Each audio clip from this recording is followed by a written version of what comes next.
Mga ate, tingnan nyo naman yung atake ng labi ko. Paano ba naman meron ka ng matte lipstick at saka glossy lipstick sa isang product? This is JNCY double-ended lipstick kasi meron siyang matte finish dito at glossy finish naman dito sa kabilang side. Oh, di mo carry. I'm gonna use this shade NR06. Kabog! Isang apply pa lang yan ah. Perfect. Parang wala ka lang suot ate. Napaka-lightweight niya as in. O, anong gagawin pagtapos nilagay? Malamang ititas natin para ka namang hindi nag-iisip niyan. Sabi nila, it's waterproof, kiss-proof, everyday-proof. O, sige, itis natin. Alam mo, transfer ba eh?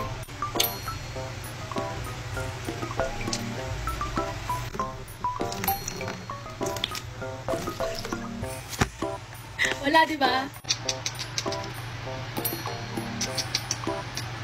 Oh, ayan, wala talaga be. Bali, forever na yan sa bibig mo. Charis, 48 hours lang. Let's try naman ito ang glossy side.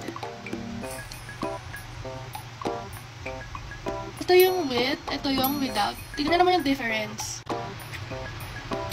Diba? Hindi talaga nag-transfer yung tint niya kahit nilagyan ko na ng gloss. Sobrang ganda niya, mga ate ko. Affordable pa. Meron ka pang thirst trap. O, ano, all-in-one package na yan, be. Kung naghahanap ka ng sobrang long-lasting na lipstick to the point na hindi mo na kailangan mag-reapply, ano pa? Bilhin mo na to. Check nyo yung yellow basket ko, mga ate, ha? Hoy!